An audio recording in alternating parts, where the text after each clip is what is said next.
రాశులు మొత్తం ఉంటాయండి. అదేవిధంగా నక్షత్రాలు కూడా మనకి నక్షత్రాలు మొత్తం ఇప్పుడు ఎన్ని ఉంటాయి అంటే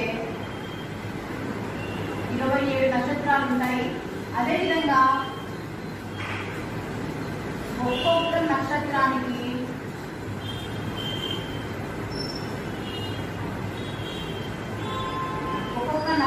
కూడా 4 పాదాల చొప్పున మొత్తం 27 నక్షత్రాలకి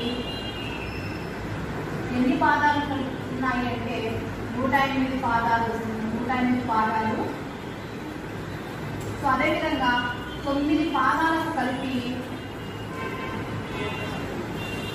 ఒక రాశి.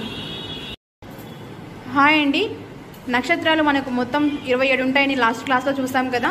సో అవేంటంటే అశ్విని, భరణి, కృత్తిక, రోహిణి, మృగశిర, ఆర్ద్ర, పునర్వసు, పుష్యమి, ఆశ్లేష, మఖ, పూర్వ పల్గునినే మనం పుబ్బ అని అంటారు. అదేవిధంగా ఉత్తర, హస్త, చిత్త, స్వాతి, విశాఖ, అనురాధ, జ్యేష్ఠ, మూల, పూర్వాషాఢ, ఉత్తరాషాఢ, శ్రవణం, ధనిష్ట, శతభిష, పూర్వ భద్ర, ఉత్తర భద్ర, రేవతి. సో ఇవండి 27 నక్షత్రాలు. హాయ్ అండి, ఈరోజు వీడియోలో మనం తెలుగు గ్రామర్కి సంబంధించిన విభక్తులు చూసుకుందాము.